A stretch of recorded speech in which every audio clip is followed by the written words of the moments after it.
When I was about 4 or 5 years old, I lived on a dead-end street filled with retired families.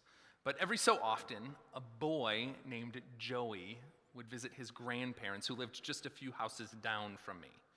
He was about 3 years older than me, and this was the early 90s, so Joey had this super cool, low taper fade haircut with a rat tail, and I just looked up to him so much. I idolized Joey and would do almost anything he suggested without a second thought. And so one day, Joey was sitting on his porch while his grandmother tended her garden, and I wandered over to say hello, and Joey greeted me with a plan. He said, "Hey, my grandma's been really nice to me today. Let's get her something to say thanks."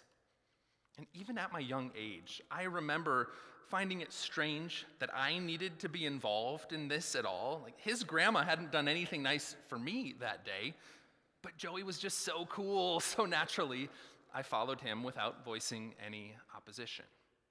We wandered down the street and around the corner, and that's when Joey noticed an Easter egg display in the neighbor's lawn. And this was the moment where his plan came to full fruition. He decided that we should take some of those eggs and then give them to his grandmother. Again, I thought this was a strange way to say thank you, but without hesitation, I went along with the idea. We quickly scooped up handfuls of eggs and made our way back around the corner, and that's when we heard a woman yelling at us in the distance. Joey ran back towards his grandmother's house. I dropped my eggs and bolted to my house, and then a few moments later, the woman who was yelling at us was at my front door, explaining to my mother the crime she had just witnessed Joey and I commit. Looking back, there are many things that are quite ridiculous about this whole scenario. Why did I have to help Joey say thank you to his grandmother? Why did Joey think that stealing Easter eggs was a good way to show gratitude? Why did I blindly follow along with all of it? And why did I think Joey's haircut with the rat tail was so cool? That last question might not be too relevant, but scenarios like these play out all the time in our lives. We go along with bad ideas. We try to fit in. And when these strategies inevitably fail us, we end up feeling foolish and guilty. Joey had a bad idea. And in order to fit in, I followed along. And we quickly both ended up facing the guilt and shame of our actions. This dynamic of chasing after misguided sources of worth isn't anything new. It's been shaping human society for many, many centuries. In fact, in Jesus' day, there were similar pressures that existed. Historians called it an honor-shame system that governed Jesus' world at that time.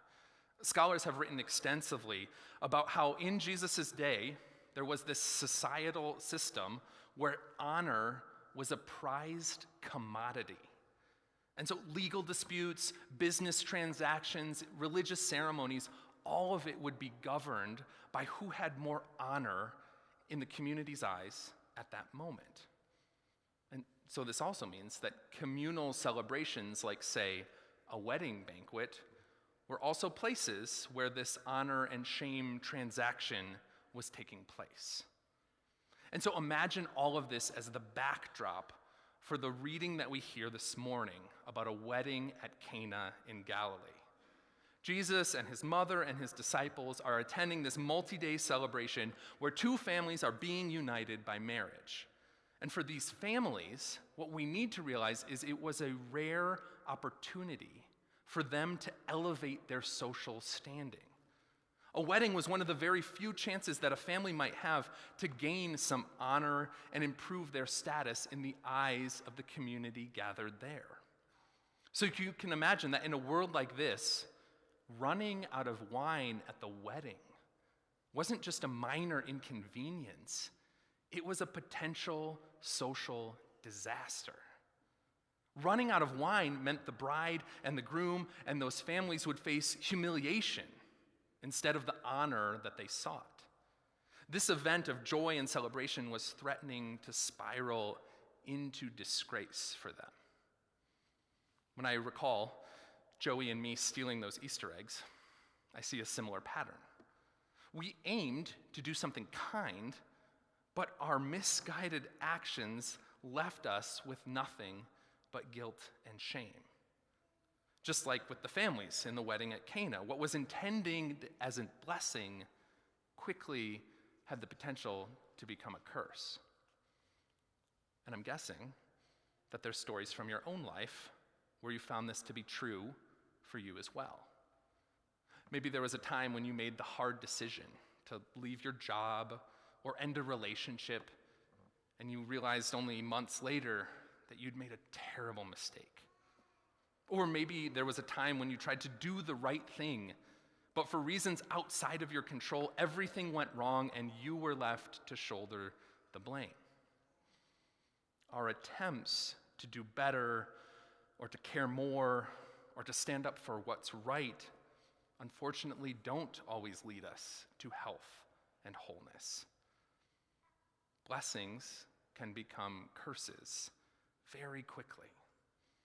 We can become overcommitted to improving ourselves but never stop to appreciate our accomplishments.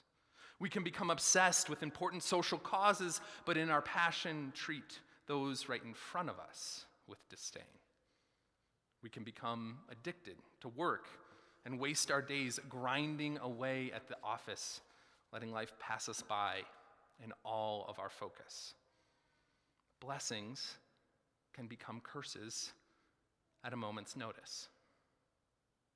But when they do, Jesus steps in. At the wedding, Mary quietly informed Jesus, "They have no wine." And in response, Jesus discreetly performed a miracle, transforming 6 large barrels of water into the finest wine the steward had ever tasted. College students love to reference this story and talk about how lit it is that Jesus kept the party going, and they're not entirely wrong. But what they fail to realize is that Jesus kept the party going in order to save those families from incredible shame. And Jesus still does this for us today. When our efforts crumble and blessings turn to curses, Jesus intervenes. He takes our failed attempts, he takes our guilt, he takes our shame and exchanges it for his love and his life. This is monumental because the world desperately needs a release from shame. Shame is a powerful, diabolical force that drives much of the harm we humans inflict on ourselves and each other. Shame makes us lash out in anger. Shame makes us hide our failures, only making them worse. Shame causes us to lie and to cheat and to steal because all those seem like shortcuts to overcoming the inadequacy that we hold inside. And that's why it is so powerful, so radical, so important to recognize that Jesus came to earth to break this vicious cycle. Jesus saves humanity from itself by offering us an off-ramp from the cycles of shame. Jesus frees us from this shame, and then he calls us to not use shame against others. Shame is not a parenting tactic that's worthwhile. It's not a worthy discipline mechanism. It's not a way to get revenge on someone who's wronged you. It's so tragic and ironic because I know that far too often the church has used shame very effectively to try and form and control people. But that should never be the case, because saving people from shame was the very heart of Jesus' mission and ministry. We're told that turning water into wine was Jesus' first miracle. But notice how this first miracle at the wedding points to Jesus' last miracle at the empty tomb. He came to save us from shame. He came to endure the shameful death of a criminal hanging on a cross and to 3 days later rise again, so that the curse of sin and death might be lifted. And so we too might then rise to a new way of living.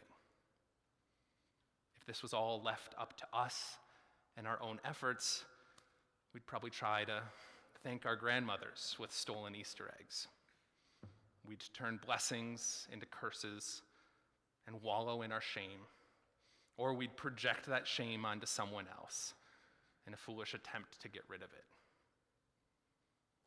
But thanks be to God for sending Jesus Christ, who steps into our messes and loves us anyways. He takes our humiliation and in return gives us his love, so that we might find a new beginning, so that we might be freed to live without shame.